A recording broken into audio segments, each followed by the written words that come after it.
হে তরুণিয়া নওজওয়ান জামাকেরা, হে আমার মুরব্বিয়ানেরা, বাবা রাসূলকে দেখেন হযরতে জাবের রাদিয়াল্লাহু তাআলা আনহু নিজের স্ত্রীর কাছে গিয়ে, নিজের হালিয়ার কাছে গিয়ে বললেন, ও আমার বিবি, ও আমার স্ত্রী, আজকে আমি রাসূলুল্লাহকে একটু দাওয়াত দিয়েছি, মনটা আমার বড় খুশি। হযরতে জাবেরের স্ত্রী জাবেরের হালিয়া তিনিও ভীষণ আনন্দিত হয়ে গেলেন, মনটা বড় খুশি হয়ে গেল। নবী আমাদের বাড়িতে আসবে, নবীকে একটু মেহমানদারি করাবো। নবী আমাদের বাড়িতে আসবেন, নবীকে মেহমানদারি করাবো। মনটা বড় খুশি হয়ে গেল, ভীষণ আনন্দিত হলেন, ভীষণ তিনারা আনন্দ পাচ্ছেন যে নবী বাড়িতে আসবেন। রাসূল বাড়িতে আসবেন, ভীষণ তিনারা আনন্দ পাচ্ছেন। আল্লাহ নবী সাহাবী হযরতে জাবের রাদিয়াল্লাহু তাআলা আনহু সেই সময় বলেছেন, বিবি নবীকে তো দাওয়াত দিয়েছি, কিন্তু নবীর খাওয়াবো কি, মেনু কি হবে,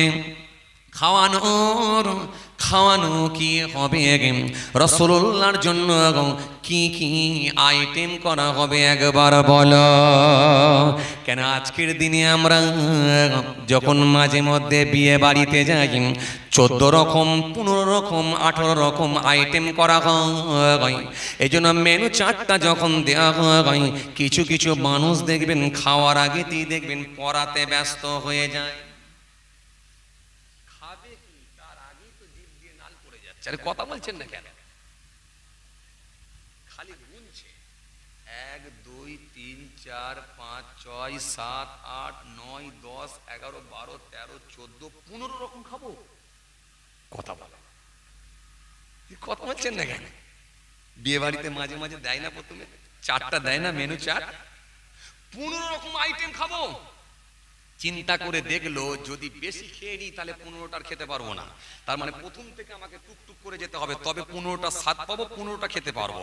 কেন ভিতরে একটা হজম হওয়ারও ব্যাপার থাকবে। কথা বলছেন না কেন? আর কিছু কিছু মানুষ আছে উড়ি সর্বনাশ, এরা তো পুরো গলা পর্যন্ত দেয়, কথা বলে না, খেয়ে নিয়ে পানি খাওয়ারও ক্ষমতা থাকে না। না কিছু বলেন যে হযরতে জাবের রাদিয়াল্লাহু তাআলা আনহু নবীকে দাওয়াত করেছেন, কি আইটেম করবেন চিন্তা করছেন। অভাবের সংসার, গরিবের সংসার, বাড়িতে তো তেমন খাবার কিছু নাই। হযরতে জাবের রাদিয়াল্লাহু তাআলা আনহু বিবিকে বলছেন, বিবি নবী আসবেন, নবীর জন্য তাহলে এক কাজ করি, বাড়িতে একটা পোষা ছাগল আছে, এই ছাগলটাকে জবাহ করে ফেলি। কেন? নবী ছাগলের গোশত খেতে বড় পছন্দ করেন। জোরে বলবেন না? এই যে আমার ভাইরা গরুর গোশত আমাকে খাওয়াচ্ছিলেন, বললেন হুজুর এটা সিনার গোশত, তো নবী সিনার গোশত, ছাগলের গোশত, ছাগলের সিনার গোশত বড় পছন্দ করেন, বড় ভালোবাসেন। ভালো করে ভুনা যদি করে দেওয়া হয়, নবী ছাগলের গোশতটা খুব পছন্দ করেন। তো সুতরাং বাড়িতে একটা পোষা ছাগল আছে, ওই ছাগলটাকে জবাহ করে ফেলি, ছাগলটাকে জবাহ করে নবীর জন্য একটু খাবার ব্যবস্থা করে দিই। হযরত জাবের রাদিয়াল্লাহু তাআলা আনহুর স্ত্রী আহলিয়া তিনিও মেনে নিলেন, মেনে নিয়ে বললেন, হ্যাঁ রাসূল করিম সাল্লাল্লাহু আলাইহি ওয়াসাল্লামের জন্য ছাগলের গোশতটাই রান্না করা হোক, ছাগলের গোশত রান্না করা হোক।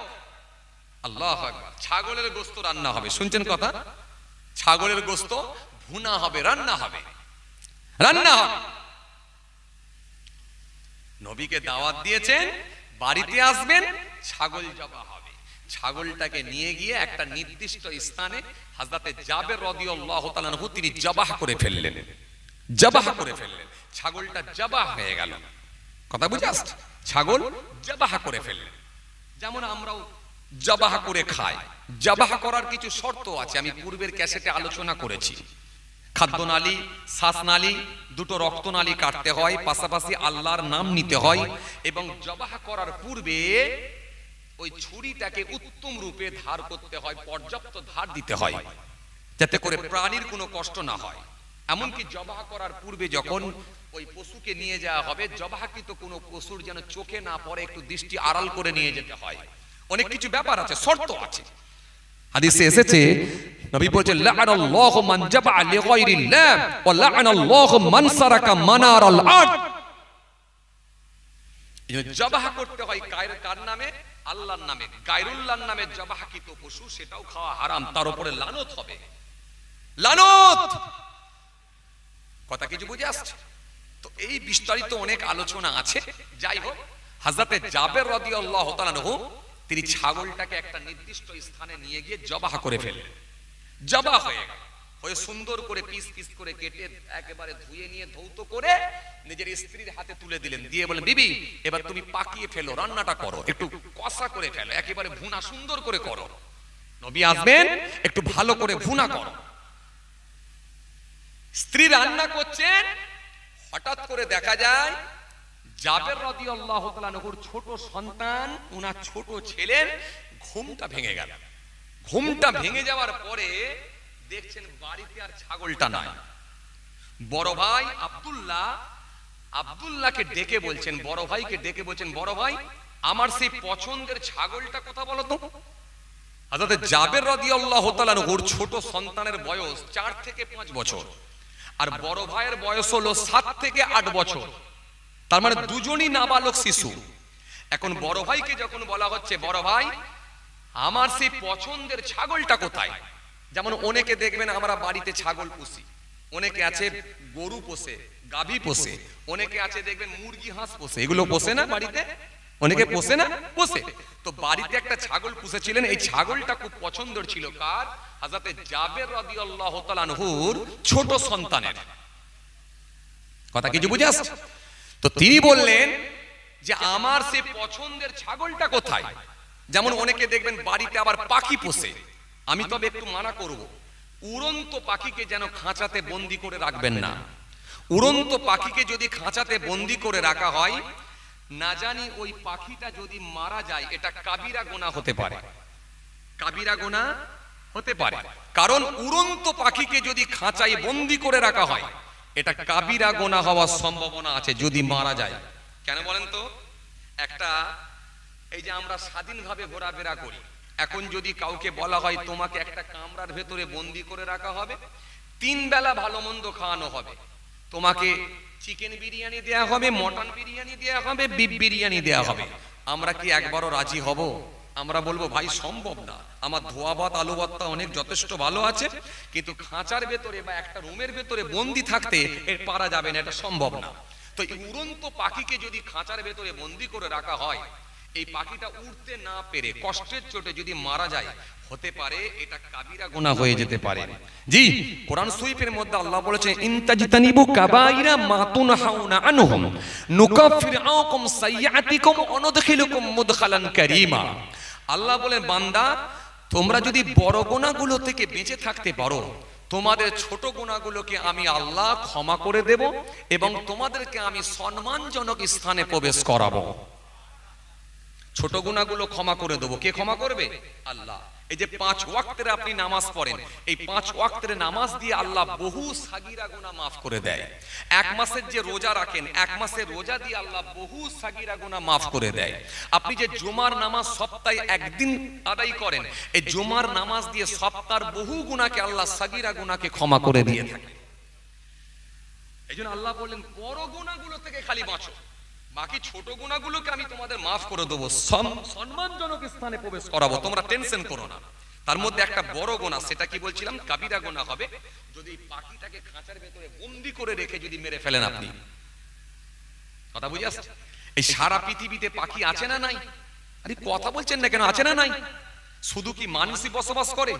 সারা পৃথিবীতে কোটি কোটি কোটি কোটি জীব বসবাস করছে। কথা ঠিক কিনা ভুল বলেন? এই যে এমনও প্রাণী আছে যেগুলোকে আমরা কখনো দেখি না, বলতে পারবেন? এমনও প্রাণী আছে, জীব আছে যেগুলোকে আমরা চোখেই দেখিনি, অথচ জঙ্গলের ভেতরে সেগুলো বসবাস করছে। কোটি কোটি কোটি কোটি, গুণে শেষ করা যাবে না। আমি একটা জায়গা থেকে তথ্য পেয়েছিলাম, খালি উড়ন্ত পাখি বসবাস করে 700 মিলিয়ন। কত বললাম? 700 মিলিয়ন। আচ্ছা 1 মিলিয়ন মানে কত লক্ষ?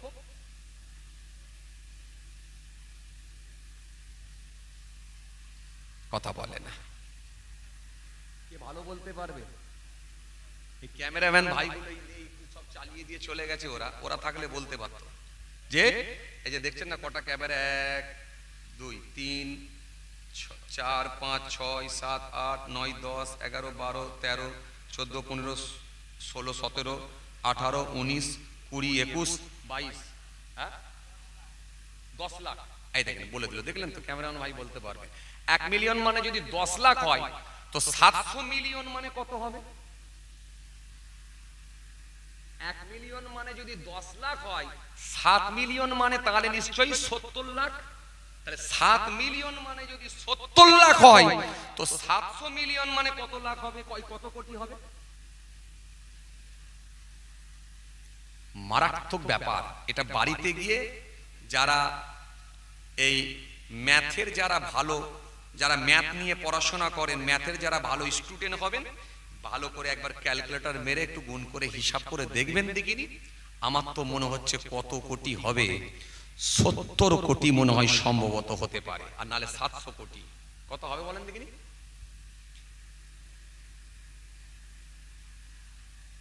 1 মিলিয়ন মানে যদি 10 লাখ হয়, 7 মিলিয়ন মানে তাহলে 70 লাখ, আর 700 মিলিয়ন মানে তাহলে কত কোটি? হ্যাঁ 700 কোটি। ভাই বলছেন 700 কোটি।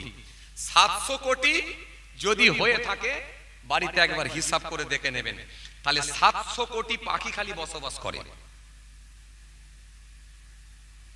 কথা বলে না, শুনছেন কথা? আচ্ছা, মানুষ কত কোটি বসবাস করে গোটা পৃথিবীতে? হ্যাঁ মানুষ 150 কোটি বসবাস করে সারা পৃথিবীতে। এ ভাইয়ের মনে হচ্ছে হিসাবটা ঠিক হচ্ছে না মনে হয়। হ্যাঁ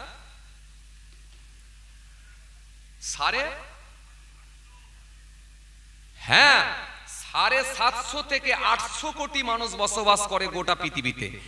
150 কোটি তো ভাই, 140 কোটি তো খালি ভারতবর্ষে।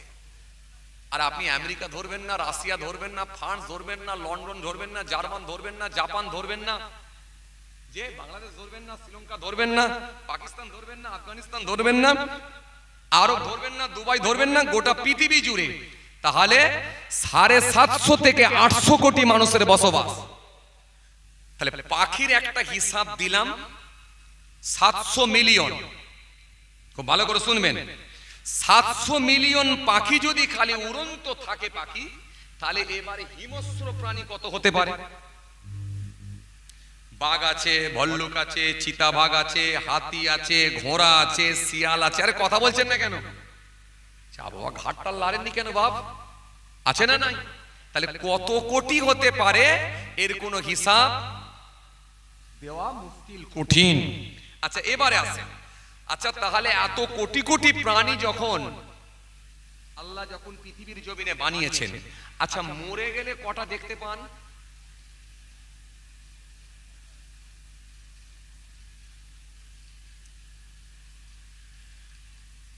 কটা দেখতে পান? আমি আপনাকে বলছি, যে কুকুরগুলো অ্যাক্সিডেন্টে মারা যায় সেগুলো দেখতে পান, আর যে পাখিগুলো খাঁচার ভেতরে বন্দি করে রেখেছেন, খেতে না পেয়ে হোক বা অসুখে হোক, খাঁচার ভেতরে যখন মারা যায় সেগুলোকে দেখতে পান।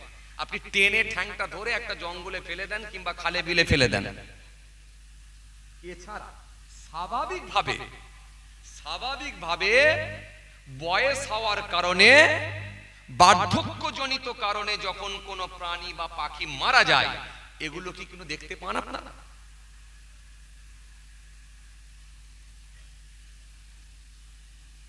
বয়স হওয়ার কারণে, বার্ধক্যজনিত কারণে যখন কোনো প্রাণী মারা যায়, সেগুলোকে আপনি দেখতে পান না। যদি এই রকম মৃত্যু দেখতেন না, তাহলে একবার স্বরূপনগর বাজারে যেতে হলে আপনাকে অন্তত 15 থেকে 18টা খালি মরা দেখতে হতো রাস্তায় পড়ে আছে।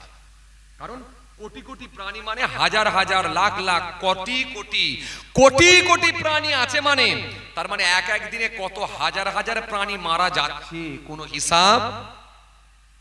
কথা বলছেন না কেন? কোনো হিসাব নাই। আল্লাহু আলাম, একমাত্র আল্লাহই জানেন, কিন্তু আমরা দেখতে পাই না কেন? জাবের থেকে এসেছে, কিতাবের মধ্যে পাওয়া যায়, তিনি বলছেন যে বার্ধক্যজনিত যখন কোনো প্রাণীর মৃত্যুর সংবাদ এসে পৌঁছায়, আল্লাহর তরফ থেকে একটা মেসেজ এসে যায়। মেসেজ, বার্ধক্যজনিত কারণে যখন কোনো প্রাণী মারা যায় একটা মেসেজ আসে। কি মেসেজ? যে তোমার বার্ধক্যজনিত কারণে লোক ওই প্রাণীটা মারা যাবে, মৃত্যুবরণ করবে। এই মৃত্যুর পূর্বে ওই প্রাণীটা একটা নির্দিষ্ট স্থানে চলে যায়, কারণ মরার জন্য সে রেডি হয়ে যায়। কথা কিছু বুঝতে পারছেন? কোথায় যায়? পাহাড়ের গুহার ভেতরে হতে পারে, কোন গভীর জঙ্গলের ভেতরে হতে পারে, কিংবা কোনো মাটির সুরঙ্গের মতো হতে পারে, কিংবা কোনো নদীর কিনারায় হতে পারে, কিংবা কোনো নদীর চরে গিয়ে হতে পারে। ওরা মৃত্যুর জন্য অপেক্ষা করে, ইন্তজার করে। জাস্ট টাইমে মৃত্যু হয়, ওইখানে রয়ে যায়, পড়ে মরাটা রয়ে যায়, গোলে পোকামাকড় হয়ে ইত্যাদি ইত্যাদি হয়ে ফিনিশ হয়ে যায়। কিন্তু পরিবেশটাকে আমার আল্লাহ স্বচ্ছ রাখেন, যাতে করে আমার বান্দাদের কোনো ক্ষতি না হয়। জোরেও বলবেন না সুবহানাল্লাহ? একটু মন খুলে বলবেন না? কারণ আপনি যদি একবার স্বরূপনগর বাজারে যান, অন্তত 10টা মরা দেখতে পাবেন। এই 10টা মরা যদি পড়ে থাকে, এদের গ্যাস, গন্ধ, দুর্গন্ধ ছড়াবে, পোকা মাকড় ইত্যাদি ইত্যাদি হবে, কাক চিলে এসে খাবে, একটু করে রাস্তায় ছড়িয়ে দেবে। এতে রোগের সৃষ্টি হতে পারে, স্বাস্থ্যের ক্ষতি হতে পারে। এই স্বাস্থ্যের ক্ষতি করতে দেবেন না। মানুষকে সৃষ্টির সেরা মানব করে আল্লাহ বানিয়েছেন, আর পৃথিবীটাকে স্বচ্ছ বানানোর জন্য, স্বচ্ছ রাখার জন্য আল্লাহ ওদেরকে মেসেজ দিয়ে নির্দিষ্ট স্থানে গিয়ে মৃত্যু দেন, যাতে করে এই পৃথিবীটাকে আমার আল্লাহ পরিষ্কার স্বচ্ছ করে রেখে দেন। কথা কিছু বুঝতে পারছেন বা? চলুন, কি বলতে বলতে চলে আসছিলাম যেন ভাই? হ্যাঁ, ছাগল জবাহ। হ্যাঁ, ছাগল যখন জবাহ হয়ে গেছে, হযরতে জাবের রাদিয়াল্লাহু তাআলা আনহুর ছোট সাহেবজাদার খুব পছন্দের ছাগল। যেমন অনেক সময় আমরা বাড়িতে দেখবেন বিড়ালও পছন্দ করি, কেউ কবুতর পছন্দ করি, পায়রা পছন্দ করি। কথা ঠিক কিনা বলবো?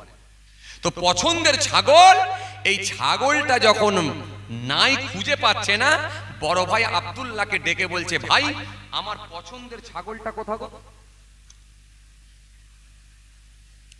বড় ভাই আব্দুল্লাহ সেই সময় বলেছিল, ভাই ও আমার ছোট ভাই, তোমার ওই পছন্দের ছাগলটাকে আব্বা জান আজকে জবাহ করে ফেলেছে, জবাহ করে দিয়েছে। ওই ছাগলটাকে জবাহ করা হয়ে গেছে, যার কারণে তুমি আর দেখতে পাচ্ছ না। ছোট ভাই হতভম্ব হয়ে গেলেন, অবাক হয়ে গেলেন। অবাক হয়ে গিয়ে বললেন, ও আমার বড় ভাই, জবাহ আবার কি জিনিস? 4 থেকে 5 বছর বয়স, তো বাচ্চা কিছু বোঝে না, বাচ্চা মানুষ। বলে জবাহ আবার কি জিনিস? বড় ভাই বলছে, জবাহ বোঝো না? প্রাণীকে শুইয়ে দিয়ে গলায় ছুরি চালাতে হয়। বলে সে আবার কেমন ধরনের? বড় ভাই যেই কথা বলেছে, তখন ছোট ভাই বলছে, সে আবার কেমন ধরনের? তখন বড় ভাই বলছে, আচ্ছা তুমি কি দেখবে? বলে অবশ্যই দেখবো। দেখবে মানে?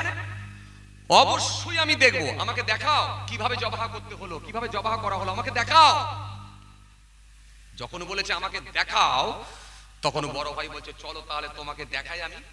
বলে জবাহার স্থানে নিয়ে গিয়ে ছোট ভাইকে সাথে করে নিয়ে বড় ভাই বললেন, দেখো এই জায়গাটায় ছাগলকে জবাহ করা হয়েছে। তখন বড় ভাই বলছে কিভাবে? ছোট ভাই বলছে কিভাবে জবাহ হলো? বলে ছাগলটাকে শুইয়ে দিয়ে গলার ওপরে এইরকম করে ছুরি চালিয়ে দেওয়া হলো, যার কারণে জবাহ হয়ে গেল। বলে তাই নাকি? বলে হ্যাঁ। বলে তাহলে জবাহটা কেমন করে করতে হয় আমাকে একটু দেখাও তো, তুমি দেখবে? বলে হ্যাঁ। এখন বড় ভাই সেও মাত্র 7-8 বছর বয়স, সেও বোঝে না, বাচ্চা মানুষ। ঘর থেকে ছাগল জবাহ করার সেই ছুরিটাকে নিয়েছে, সোজা ছোট ভাইকে বলছে, তোমাকে দেখাবো তো, দেখাবো তো? ছোট ভাই বলছে অবশ্যই দেখাবে। দেখাবে মানে? দেখাবে না মানে? অবশ্যই দেখাবে। দেখবো বলি তো আমি এখানে এলাম। যেই বলেছে দেখবো বলে এখানে এলাম, অবশ্যই দেখাবে। তখন বড় ভাই বলছে, তাহলে লম্বা হয়ে শুয়ে পড়ো। বাচ্চা মানুষ বোঝে না। ছোট ভাই শুয়ে পড়েছে লম্বা হয়ে, সেও জানে না, লম্বা হয়ে শুয়ে পড়েছে। ছোট ভাই যখন লম্বা হয়ে শুয়ে পড়েছে, বড় ভাই তখন ওই ছুরিটা নিয়ে ঠিক ছাগল জবাহ করার মতোই গলাতে ধরে আর এইভাবে চালিয়ে দিল। যেই চালিয়ে দেয়া হলো, সঙ্গে সঙ্গে গলাটা কেটে গেল, রক্তপাত শুরু হলো, রক্তে জমিনটা লাল হয়ে গেল। কিছুক্ষণের মধ্যে ওই বাচ্চা, ছোট বাচ্চা নড়তে নড়তে নড়তে নড়তে নড়তে নড়তে নিস্তেজ হয়ে গেল, ইন্তেকাল হয়ে গেল, মারা গেল। যেই দেখেছে নিস্তেজ হয়ে গেছে, মারা গেছে, ছোট ভাই লড়েনি, বড় ভাই থরথর করে কাঁপতে শুরু করলো, এই তো মারা গেছে, আব্বা জানলে তো আমাকে মেরে ফেলবে, আব্বা জানলে তো আমাকে পেটাবে, এখন আমি কি করি? সামনে বাড়ির বারান্দার একটু দূরেতেই একটা খেজুরের গাছ ছিল, ওই খেজুরের গাছটা ধরে উপরে উঠে পড়েছে, উঠে ভয়ে চুপচাপ বসে আছে, খেজুরের গাছের উপরে বসে আছে। কথা বুঝতে পারছেন? বসে আছে। হযরতে জাবের রাদিয়াল্লাহু তাআলা আনহু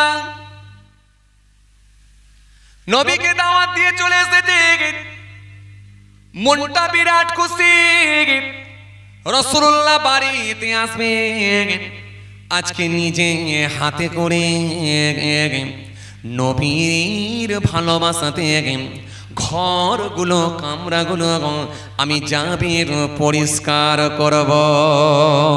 হযরতে জাবের রাদিয়াল্লাহু তাআলা ঘরগুলোকে, কামরাগুলোকে পরিষ্কার করতে লেগেছেন।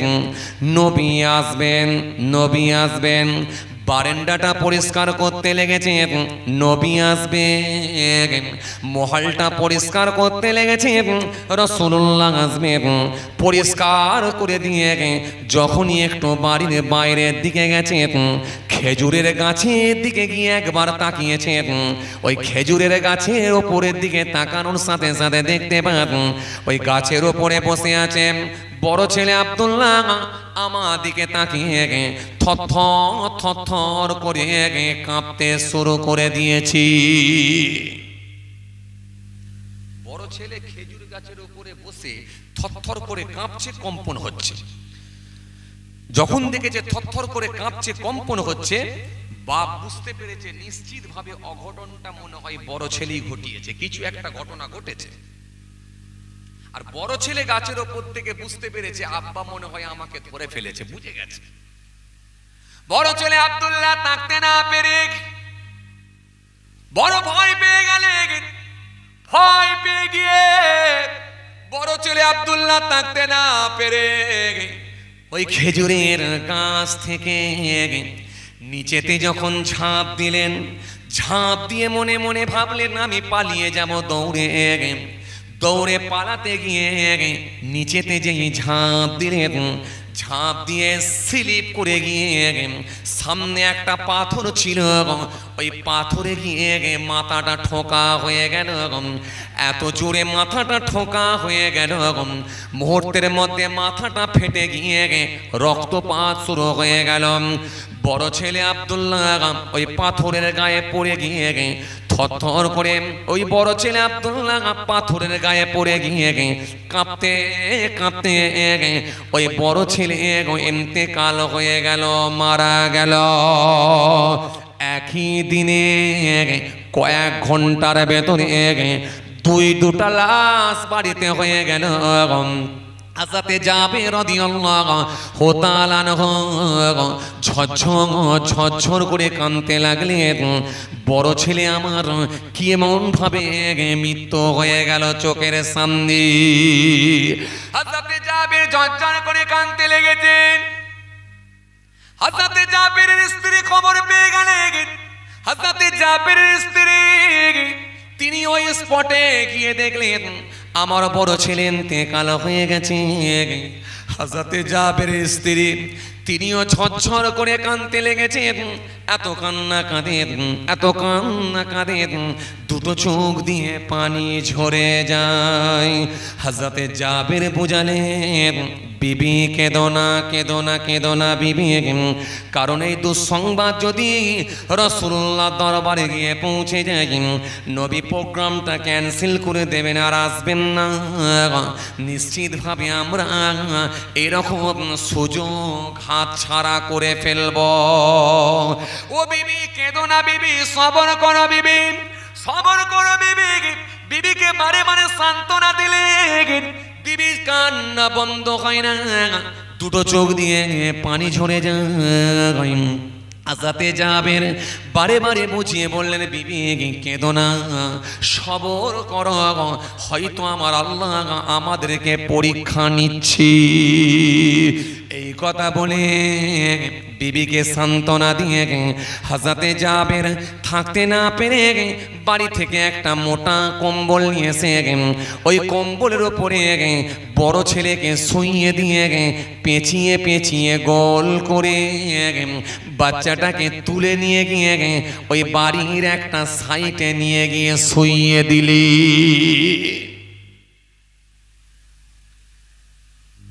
বাড়ির একটা সাইডে নিয়ে গিয়ে যখন ওই বাচ্চাটাকে শুইয়ে দেওয়া হয়েছে, হযরতে জাবের রাদিয়াল্লাহু তাআলা আনহুর মনটা বড় খারাপ, ঝরঝর করে কাঁদছে। কাঁদতে কাঁদতে মনটা খারাপ, আবার মনকে বোঝাচ্ছেন নবী আসবেন, হতে পারে এটা আল্লাহর তরফ থেকে কোনো পরীক্ষা হতে পারে। এই কথা মনে করে তিনি ভেঙে না পড়ে বাড়ির মহলের দিকে ঘোরাঘুরি করছেন। ছাগল জবার স্থানে গিয়ে দেখলেন, হঠাৎ করে তিনি ওই দিকে গেছেন, গিয়ে দেখেন ছোট ছেলেটাও গলা কাটা অবস্থায় পড়ে আছে। হযরতে জাবের রাদিয়াল্লাহু তাআলা আনহু চিৎকার মেরে আবার কাঁদতে শুরু করেছেন। যেই কাঁদতে শুরু করেছেন, নিজের স্ত্রী আহলিয়ার কাছে খবরটা পৌঁছে গেল। তিনি এসে আবার কাঁদতে শুরু করলেন। একই দিনে দুটো লাশ, বড় ছেলে ইন্তেকাল করেছে, ছোট ছেলে ইন্তেকাল। বিবি ঝরঝর করে কাঁদছে, মার সহ্য করতে পারে না, সহ্য করার কথাও না। বুকের ভেতরে একেবারে বুকের ভেতরে এমন কাঁপুনি শুরু হয়ে গেছে, এত কম্পন হচ্ছে, একই দিনে কয়েক ঘন্টার ভেতরে দুটো লাশ। ঝরঝর করে কাঁদছে বিবি, আর সহ্য করতে পারছেন না, ঝরঝর করে কাঁদছেন। হযরতে জাবের বোঝাতে চাইলেন, বিবি কেঁদো না, বিবি সবর করো, এটা নিশ্চিতভাবে আল্লাহ আমাদেরকে পরীক্ষা নিচ্ছেন, 100% আল্লাহ আমাদেরকে পরীক্ষা নিচ্ছেন। তাহলে নবী আসবেন বাড়িতে, আমার বাড়িতে এরকম বড় বিপদ কেন হবে? নিশ্চয়ই আমার আল্লাহ আমাদেরকে পরীক্ষা নিচ্ছেন, আর এই পরীক্ষায় আমাদেরকে উত্তীর্ণ হতেই হবে। হযরতে জাবের বাড়ি থেকে আর একটা মোটা বিছানা কম্বল নিয়ে এলেন, নিয়ে এসে ছোট ছেলেকে চাগিয়ে নিয়ে ওই বিছানার উপরে শুইয়ে দিয়ে পেঁচিয়ে পেঁচিয়ে গোল করে নিয়ে তুলে নিয়ে গিয়ে বড় ছেলে যেখানে শুইয়ে রেখেছিলেন পাশেতে গিয়ে শুইয়ে দিলেন। এখনো দাফন হয়নি, কাফন হয়নি, এখনো দাফন হয়নি, এখনো কবর দেওয়া হয়নি। নবী আসছেন, আগে নবীর মেহমানদারিটা হয়ে যাক, তারপরে তার অন্য কাজ হবে। আল্লাহু আকবার। নবীকে কি ভালোবাসা দিয়েছেন একবার ভাবেন, একবার ভাবেন। তখনও পর্যন্ত নবীকে জানাচ্ছেন না যে বাড়িতে এরকম দুটো মৃত্যু একসঙ্গে, তখনও পর্যন্ত জানাচ্ছেন না। আল্লাহু আকবার, কি ভালোবাসা নবীর প্রতি, একবার ভাবেন। হে তরুণিয়া নওজোয়ান যুবকেরা, হে আমার মুরব্বিয়ানেরা, বাবারা সূরা কিতাবের মধ্যে পাওয়া যায় আল্লাহ নবীর সাহাবী হযরতে জাবের রাদিয়াল্লাহু তাআলা আনহু চোখ দিয়ে পানি ঝরে যায়, আর বারে বারে তিনি সবর করতে লেগেছেন। বিবি রান্না করছেন, চোখ দিয়ে পানি ঝরে যায়, বারে বারে সবর করতে লেগেছেন। এত কান্না, দুই দিকের চোখ দিয়ে পানি ঝরে যায়, কিন্তু রাসূলুল্লাহ আসবেন, নবীর ভালোবাসায় আবার নিজের মনকে বোঝায়, নবীর ভালোবাসায় মনকে আবার সান্ত্বনা দেন, বোঝান। নবী আসছেন, সব থেকে দামি মানুষকে আমরা পাবো, দামি নবীকে আমরা ঘরে পাবো। নবীকে বাড়িতে পাওয়া মানে আমরা ভাগ্যবান, সব কষ্ট ভুলে যাব নবীকে যখন আমরা বাড়িতে পেয়ে যাব। কি ভালোবাসা, কি রাসূলুল্লাহর প্রতি আন্তরিকতা, মহব্বত। নবী আসবেন বাড়িতে, রান্না হয়ে গেল, নির্দিষ্ট সময়ে নির্দিষ্ট টাইমে আল্লাহ নবী উটের পিঠে চেপে হযরতে জাবেরের বাড়ির দরজার সামনে এসে পৌঁছে গেলেন। দরজার সামনে যখন এসে পৌঁছে গেলেন, উটটা গিয়ে বসে পড়ল। হযরতে জাবেরের কাছে খবর গেল। হযরতে জাবের রাদিয়াল্লাহু তাআলা বাড়ির বাইরে ছুটে ছুটে আসছে, নবী আসছে, নবীকে রিসিভ করব, ওয়েলকাম জানাবো, রাসূলুল্লাহ আমার বাড়িতে আসছি। নবী বাড়িতে আসবে, ওয়েলকাম জানাবো। হযরতে জাবের দরজার বাইরে চলে গেছে, উটটা এসে বসে গেছে। আল্লাহ নবীর কাছাকাছি জাবের পৌঁছে গেছেন, এখনো নবীর কাছে পৌঁছাতে পারেননি, কিছুটা দূরে নবী আছে। হঠাৎ করে দেখা যায় হযরতে জিবরাইল ফেরেশতা এসে হাজির হয়ে গেল। জিবরাইল এসে বলতে লেগেছেন, আসসালামু আলাইকুম ইয়া রাসূলুল্লাহ ওয়া ইয়া হাবিবাল্লাহ, হুজুর ও আল্লাহ নবী, আল্লাহ পাক আপনাকে সালাম দিয়েছেন হুজুর, আর আল্লাহ পাক আপনাকে জানিয়ে দিয়েছেন আজকে আপনি জাবেরের বাড়িতে খানা খাবেন ঠিকই, কিন্তু জাবেরের সন্তানদেরকে সাথে করে নিয়ে খানা খাবেন। জোরে বলতে পারেন না? খুশি মনে হয় না? জাবেরের সন্তানদেরকে সাথে করে নিয়ে খানা খাবেন। তখনও নবীকে জানানো হচ্ছে না যে জাবেরের 2 সন্তান মারা গেছে, মৃত্যুবরণ করেছে, এই কথা নবীকে জানানো হচ্ছে না, বরং বলা হচ্ছে রাসূল জাবেরের বাড়িতে খানা খাবেন, কিন্তু সন্তানদেরকে সাথে করে নিয়ে খানা খেতে বলেছে আল্লাহ। একটু মহব্বতে হয় না সুবহানাল্লাহ? হযরতে জাবেরের সন্তানদেরকে নিয়ে খানা খাবেন, এই কথা বলে দিয়ে হযরতে জিবরাইল ফেরেশতা অদৃশ্য হয়ে গেলেন, গায়েব হয়ে গেলেন। কোথায় চলে গেলেন? আল্লাহর নবী হযরতে জাবেরের সামনে দেখতে পেলেন। হযরতে জাবের আমার রাসূলুল্লাহকে ভালোবেসে মুসাফা করলেন, সালাম দিয়ে দিলেন। সালাম দিয়ে মুসাফা করে রাসূলুল্লাহকে সাথে করে নিয়ে হযরতে জাবের নিজের বাড়িতে নিয়ে গিয়ে সুন্দর বিছানায় বসালেন। বিছানায় বসিয়ে দিয়ে পানির ব্যবস্থা করে দিলেন। আল্লাহ নবী একটু হাতটা আপনি ধৌত করুন, এবারে আপনার জন্য আমি একটু খানা নিয়ে আসি। রাসূলুল্লাহর জন্য একটা একটা করে যখন খানা নিয়ে আসা হচ্ছে, আল্লাহ নবী হাত ধুতে যাবে, হঠাৎ করে আমার নবী বলে উঠলেন, হে জাবের, ও জাবের, তোমার সন্তানদেরকে ডাকো, আজকে আমি রাসূলুল্লাহ তোমার সন্তানদেরকে সাথে করে নিয়ে খাবো। আরো জোরে বলেন, আরো জোরে বলেন। হযরতে জাবের কাঁদতে লাগলেন, ইয়া রাসূলুল্লাহ, ইয়া হাবিবাল্লাহ, আমার সন্তানদেরকে নিয়ে খাবেন, আমার সন্তানরা আর নাই। ঝরঝর করে কাঁদছেন, দুটো চোখ দিয়ে পানি বার হয়ে যায়। হযরতে জাবেরের স্ত্রী গিয়ে কামরার ভেতরে আছেন, তিনি আর সহ্য করতে না পেরে মুখটা ঢেকে দিয়ে, কাপড় দিয়ে ঢেকে দিয়ে এত কান্না কাঁদছেন, ও আল্লাহ নবী, আমার আর সন্তানরা বেঁচে নাই। আমার ছোট সন্তান গলা কাটা অবস্থায় মৃত্যুবরণ করেছে, আর আমার বড় সন্তান পাথরে ধাক্কা মেরে মাথা ফেটে গিয়ে মৃত্যুবরণ করেছে। আমার 2টা সন্তান আজকে ইন্তেকাল হয়ে গেছে।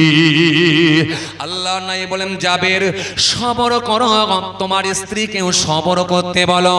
হে জাবের, বলো বলো বলো, তোমার সন্তানগুলো কোথায় আমাকে দেখাবে চলো। হযরতে জাবের রাসূলুল্লাহকে সাথে করে নিয়ে সে মরা সন্তানগুলোকে দেখাতে নিয়ে গেলেন, মৃত সন্তানগুলোকে দেখাতে নিয়ে গেলেন। দেখাতে নিয়ে গিয়ে আল্লাহ নবীকে দেখালেন, বাজার ওই কম্বল মোড়া, ওটা হলো আমার বড় সন্তান। হুজুর, এটা কম্বল মোড়া, এটা হলো আমার ছোট সন্তান।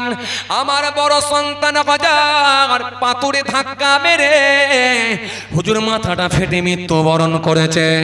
আমার ছোট সন্তানের গলাটা কেটে দেওয়া হয়েছে, গলা কাটা অবস্থায় মৃত্যুবরণ করেছে। ওজোর দুজনকে আমি কম্বল মুড়ে দিয়ে, ওজোর কম্বল মুড়ে শুইয়ে দিয়েছি। ও আল্লাহ নবী আর বেঁচে নাই।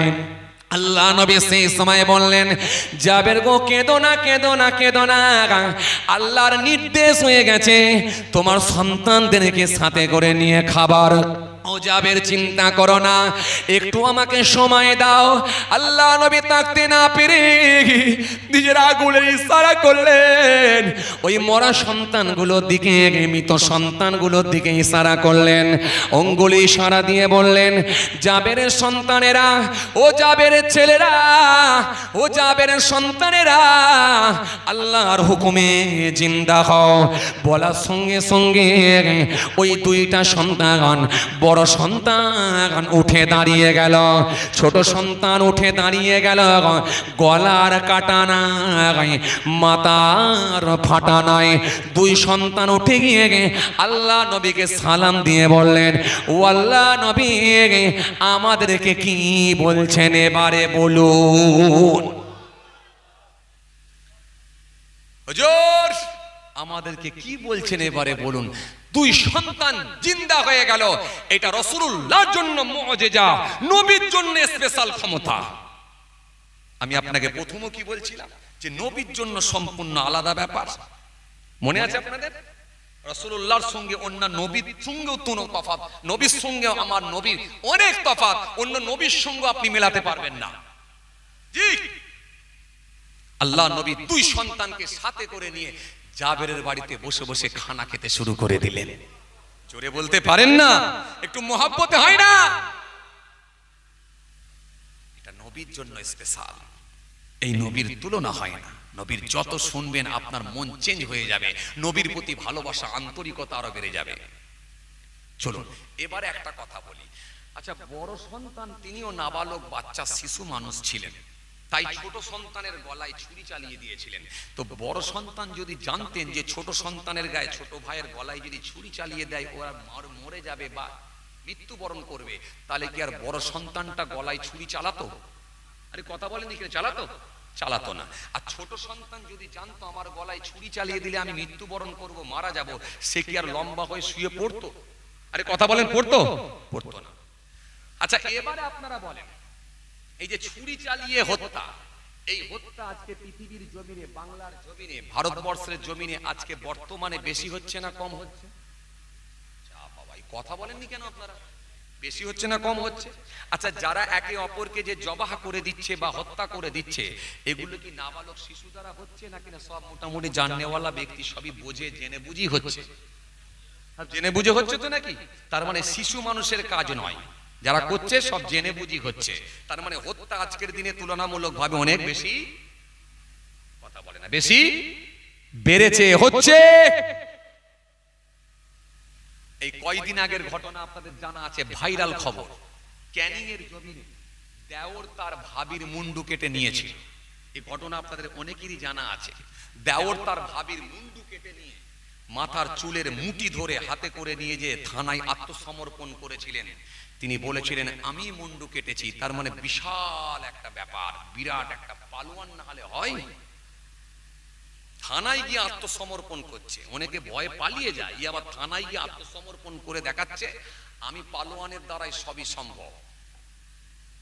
কথা বলে না, কথা বলছেন না কেন? হ্যাঁ না কিছু বলেন না রে বাবা। যে যে এই ভারতবর্ষের জমিনে, বাংলার জমিনে একটা নয়, প্রতিনিয়ত মানুষ হত্যা চলছে। কথা ঠিক কিনা বল বলেন? কোথাও আমরা দেখছি ট্রেনের ভেতরে পিটিয়ে পিটিয়ে মানুষকে মারা হচ্ছে, কোথাও আমরা দেখছি গরম রডকে পুড়িয়ে নিয়ে এসে ছ্যাঁকা দিয়ে মুহূর্তের মধ্যে তার উপরে চামড়া উঠে গিয়ে একেবারে ভিতরের গোস্ত বেরিয়ে যায়। মুসলমান ভালো করে শোনেন, কোথাও আমরা দেখছি সাপকে লাঠি পেটা যেমন করা হয়, তার থেকে ভয়ঙ্কর ভাবে মানুষের উপরে প্রহার করে মানুষের মৃত্যু দেওয়া হচ্ছে। আরে কথা বলছেন না কেন? কোথাও আমরা দেখছি বড় তরোয়াল নিয়ে এসে মানুষের উপরে মারতে মারতে মারতে মারতে মুহূর্তের মধ্যে একটা মানুষকে মেরে দেওয়া হচ্ছে। খালি মানুষ মানুষ মানুষ, খালি ধর্মটা আলাদা, এটাই সমস্যা। ভাবতে অবাক লাগে আজকে কোথায় আমরা বসবাস করছি, কোন ভারতে বসবাস করছি। আইরে হাই, আমি চিন্তা করে দেখলাম এই রকম ভাবে তো আগে হতো না। এই 10 বছর 7 বছরে এত বেশি মার্ডার হচ্ছে কেন? তখন বুঝতে পারলাম একটা হলো ইহকাল আর একটা হলো পরকাল। কথা বলে না। হ্যাঁ না কিছু বলেন না রে বাবা। একটা হলো ইহকাল আর একটা হলো পরকাল। এই ইহকালে যদি কোনো ব্যক্তির ভেতর থেকে দুনিয়ার ভয়ভীতি পালিয়ে যায়, তার মানে দুনিয়ার জেল, জরিমানা, আদালত, ফাঁসি, এই কি বলে হত্যা, এগুলো যদি দুনিয়ার আদালত, জেল, জরিমানা যদি ভেতর থেকে যদি ভয়ভীতি পালিয়ে যায়, তার দ্বারাই অন্যায় কাজ করা সম্ভব। আর একটা ব্যক্তি যদি কবরে আখেরাতের ভয়ভীতি যদি ভেতর থেকে পালিয়ে যায়, তার দ্বারাও তো মনে রাখবেন এরকম অন্যায় কাজ করা সম্ভব। চিন্তা করে দেখলাম যারা এই রকম অন্যায় কাজগুলো করছে তারা পরকালকে বিশ্বাস করে না। পরকালকে যখন বিশ্বাস করে না, তার মানে ওই দিকে তো যাচ্ছেই না। এবারে ইহকাল, এই ইহকালে এই যে পৃথিবীর জমিনে জেল, জরিমানা, ফাঁসি যদি তাদের ভেতর থেকে যদি ভয়ভীতিটা পালিয়ে যায়, তার মানে মার্ডার করাটা তাদের কাছে কোনো ব্যাপারই নয়। কারণ যখন কোনো মানুষ মার্ডার করার প্রস্তুতি নেয়, সে জানে আমি একটা দলের সঙ্গে যুক্ত আছি, আমার দলের কর্মীরা যারা আছে বা আমার দলের সহকর্মী যারা আছে বা আমার দলের যারা নেতৃত্ব আছে, নিশ্চিতভাবে আমি মার্ডার করলেও, জেল হলেও কিন্তু আমাকে অল্প দিনের ভেতর দিয়ে, অল্প দিনের মধ্যে আমার জামিন করিয়ে নেবে এবং গলাতে আমার মালা দিয়ে বরণ করিয়ে নিয়ে আসবে। আরে কথা বলছেন না কেন? হ্যাঁ না কিছু বলেন না। যখন সে জেনে যাবে যে জামিন আমার নিশ্চিত, তখন জানবেন তার অন্যায় কাজের দিকে ধাবিত হওয়াটাও তার দ্বারাই কোনো সমস্যা নাই।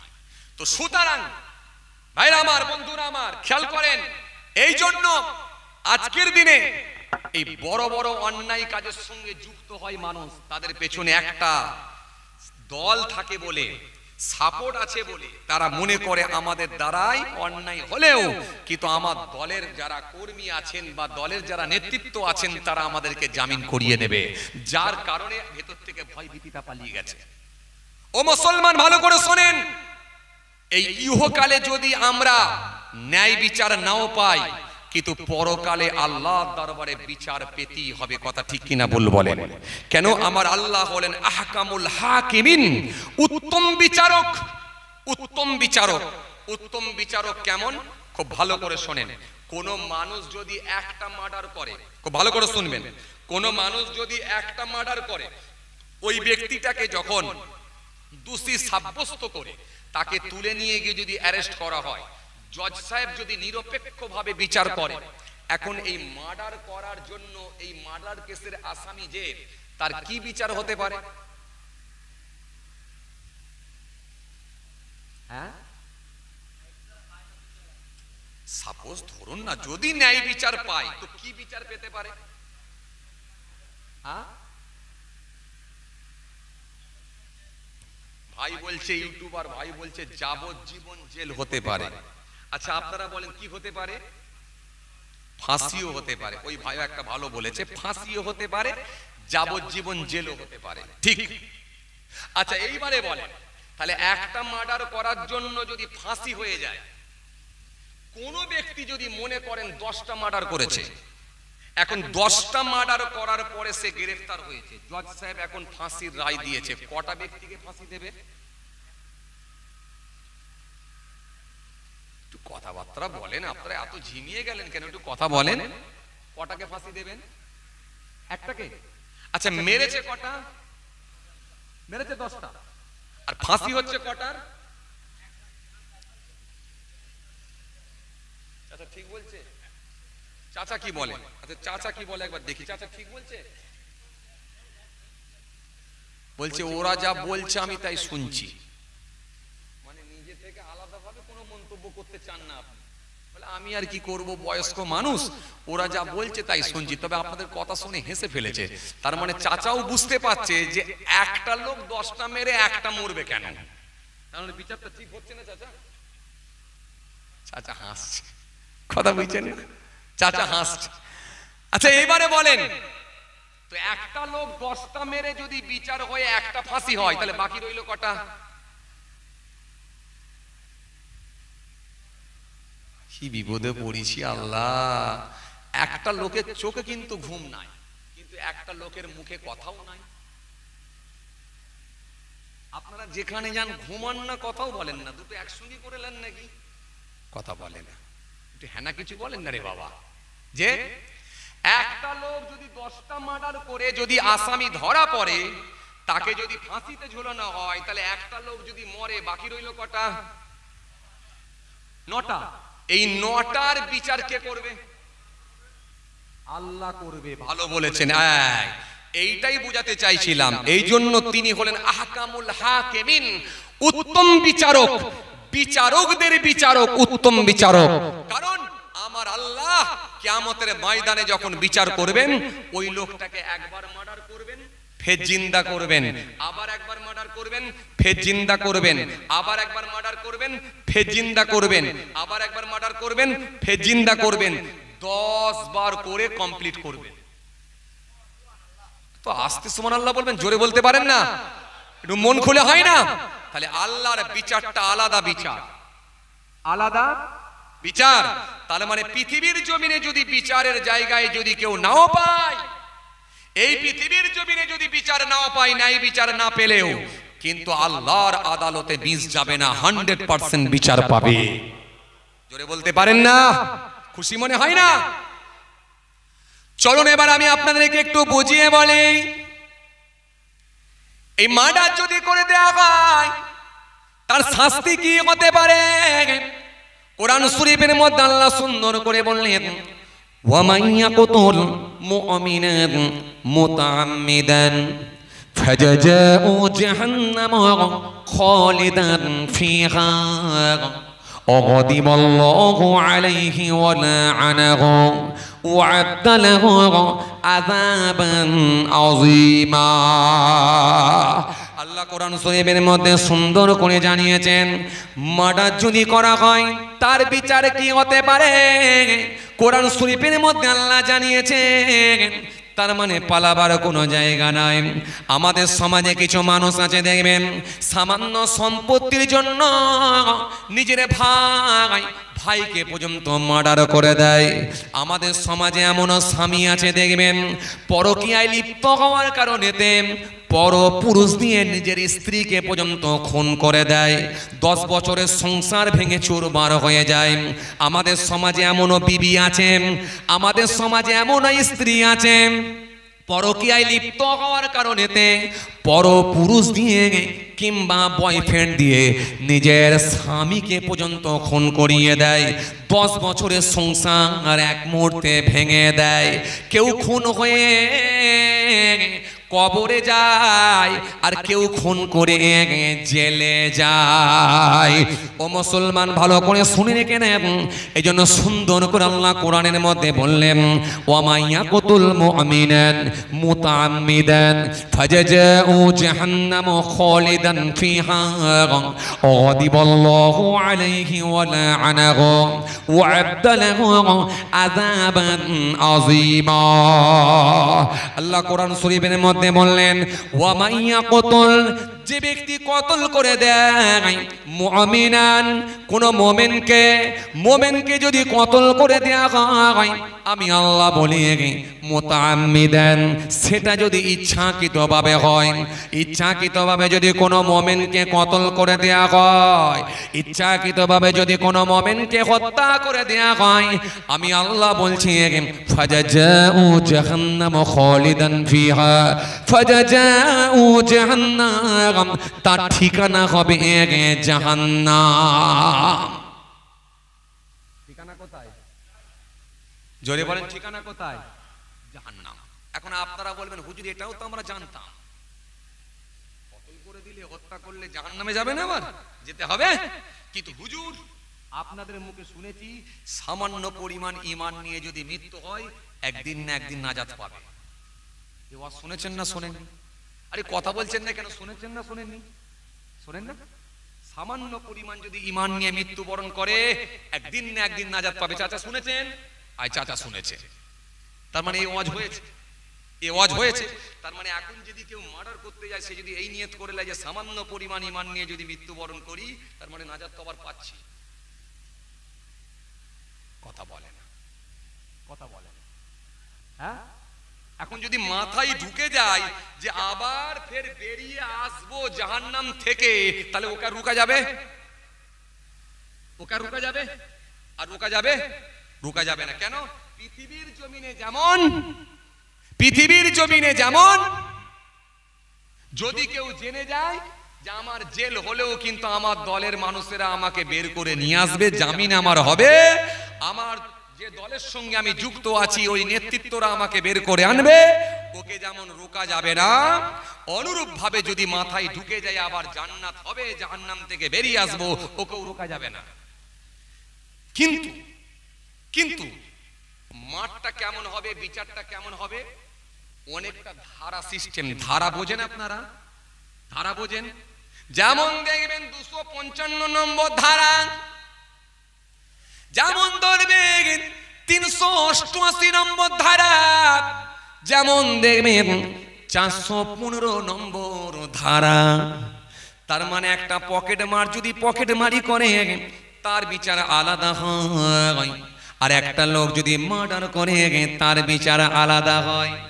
একটা লোক যদি নারী নির্যাতন করে তার বিচার আলাদা হয়, আর একটা লোক যদি লোকের বাড়ি ভেঙে দেয় তার বিচার আলাদা হয়। তার মানে ধারা যেমন বিচারও ঠিক তেমন, শাস্তিও ঠিক তেমন।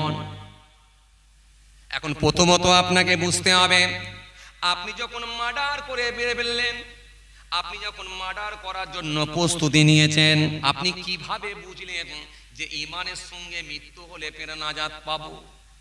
ঈমানের সঙ্গেই যে মরবো এটা বুঝলেন আপনি কি করে?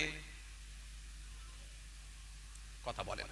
ঈমানের সঙ্গে তো মৃত্যু নাও হতে পারে। আরে কথা বলছেন না কেন? মৃত্যু তো নাও হতে পারে, তাহলে আপনি বুঝলেন কি করে যে ঈমানের সঙ্গী হবে? চলুন, এই জন্য আল্লাহ ক্লিয়ার করলেন, সোনা বান্দা, মৃত্যুটা যে আমি আল্লাহ দেব এটা তো বড় যন্ত্রণাদায়ক, আর আযাবটা আমি আল্লাহ যেটা রেখেছি সেটা নিয়ে একটু ক্লিয়ার করছি। ধারাটা কেমন শোনো। আমি আল্লাহ বলছি ফাজাজাউ জাহান্নাম, তার ঠিকানা হবে জাহান্নাম। আমি আল্লাহ বলি খালিদান ফিহা, সেখানে সে চিরকাল থাকবে। তার মানে আর কোনোদিন বেরিয়ে, কথা বলে না, বেরিয়ে আসবে না। তার মানে আর কোনোদিন বেরোনোর কোনো সুযোগ নাই। এজন্য আল্লাহ বলে বান্দা শোনো, এর শাস্তিটা কেমন হবে শোনো। তারপরের লাইনটা আমি আল্লাহ কি বললাম, খালিদান ফিহা গাদিবাল্লাহু আলাইহি ওয়া লা'আনাহু ওয়া আ'আদ্দা লাহু আযাবান আযীমা। আল্লাহ কোরআনের মধ্যে সুন্দর করে বললেন এর আযাবটা কেমন আমি আল্লাহ দেব। গাদিবাল্লাহ,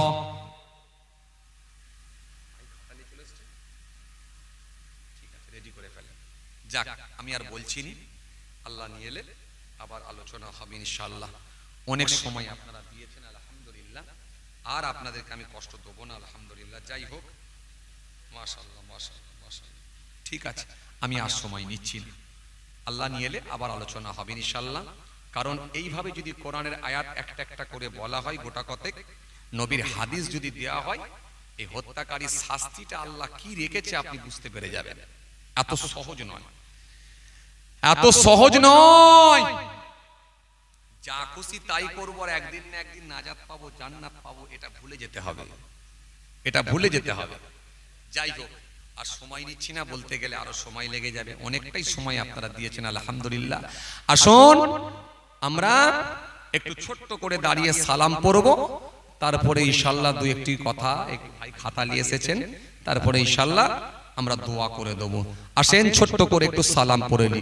ইয়া নবী,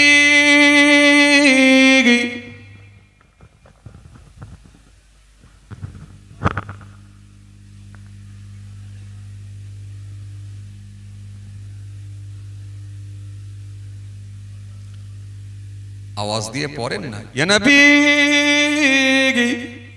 সালাম, ইয়া রাসূল সালাম আলাইকা। আওয়াজ দিয়ে পড়েন, ইয়া নবী সালাম আলাইকা, সালাওয়াতুল্লাহ আলাইকা। আজ ঈদে মুবারক, আজ রোজে মুসররত, আজ ওয়াক্তে বিলাদাত, আজ মিলাদে হাজরাত। ইয়া নবী সালাম আলাইকা, আরো জোরে ইয়া রাসূল, ইয়া হাবিব সালাম আলাইকা, সালাওয়াতুল্লাহ আলাইকা। ইয়া নবী সালাম লো আমার, ইয়া রাসূল সালাম লো আমাদের, ইয়া হাবিব সালাম লো বাংলার, মোরা যে সবাই গুনাহগার। ইয়া নবী সালাম আলাইকা, আরো জোরে ইয়া রাসূল সালাম আলাইকা, আরো জোরে ইয়া হাবিব সালাওয়াতুল্লাহ আলাইকা। मैं मुझसे मदीने हैं वाले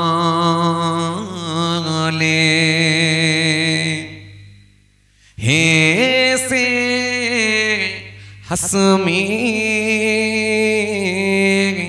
हैं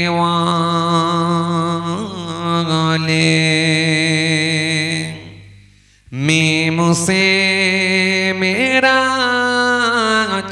हुआ ले दाल से दीदार हुआ ले। या नबी सलाम अलैका, आरो जोरे या रसूल सलाम अलैका, और जोरे या हबीब सलाम अलैका, सलावतुल्लाह अलैका। সকলে বসেন ইয়া রাসূল।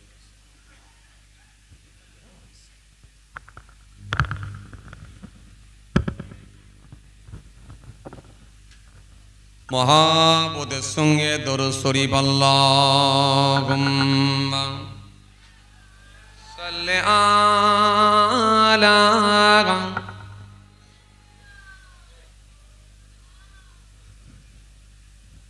ওয়া আলা আলি সাইয়্যিদিনা মাওলানা মুহাম্মদ। আল্লাহুম্মা সাল্লি আলা সাইয়্যিদিনা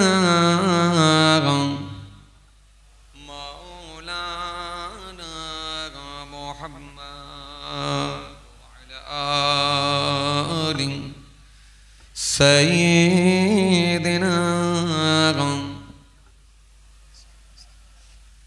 একবার তাকবীর দেন তো দেখি, নারায়ে তাকবীর। আজ দিনে বেলা রোজা ছিলেন নাকি আপনারা? হ্যাঁ, একটু মন খুলে দেন, একটু মন খুলে দেন, সবাই মিলে দেন, উচ্চ আওয়াজে একটু আন্তরিকতার সহিত দেন। আল্লাহু আকবার। আল্লাহ সব থেকে বড়, আল্লাহ সব থেকে বড়, আল্লাহ মহান, আল্লাহ মহান, আল্লাহ মহান। একটু সবাই মিলে দেন, আল্লাহ নামে একটু নারা দিই। একটু আওয়াজ করে দেন। কেউ লুকিয়ে নয়, চুপিয়ে নয়, সবাই আওয়াজ করে সমস্বরে উচ্চ আওয়াজ দিয়ে বলেন, নারায়ে তাকবীর। আরেকবার দেন, নারায়ে তাকবীর। সিলসিলা মুজাদ্দিদ জামাত দাদা পীরের হক সিলসিলা, দাদা পীরের হক সিলসিলা, দাদা পীরের হক সিলসিলা বেগমপুর গ্রামের বাৎসরিক ইশালের সওয়াব কমিটি বৃন্দ, শ্রোতাগণ, নারায়ে তাকবীর। মাশাআল্লাহ, আলহামদুলিল্লাহ, খুব ভালো লাগছে। আল্লাহ কবুল করেন, আল্লাহ কবুল করেন। অনেক রাত হলেও কারোর চোখে ঘুম নাই, আলহামদুলিল্লাহ। আচ্ছা, একটা কথা জিজ্ঞাসা করি আপনাদের, যুবকরা বলেন, সবাই বলেন, এই জলসা আবার আগামী বছরে হোক, এটা সবাই চান তো নাকি? একটা মানুষ আর ওইখানে একটা সবুজ জামা বুড়ো লোক বেচারা, উনিও মাথাটা হাতটা লেড়ে বললেন হ্যাঁ চাই। বাকি সবাই চুপ থাকলেন। মানে কি চুপ থাকলেন? মানে দুটো অর্থ হয়। একটা অর্থ হয়তো না চাই না, আর একটা আছেন চুপ আছেন মানে হ্যাঁ। যেমন দেখবেন অনেক সময় বিবাহের যখন পাত্রী বসে থাকে, সাক্ষী যখন যায়, গিয়ে জিজ্ঞাসা করে অমুক জায়গায় অমুক এলাকা থেকে, অমুক সাব ডিভিশনের অমুক এলাকায় অমুক জায়গা থেকে অমুকের ছেলে অমুক এত হাজার টাকা দেনমোহরের বিনিময়ে তোমাকে শাদী করতে রাজি, তুমি কি রাজি? কেউ বলে হুম, আর কেউ থাকে চুপ।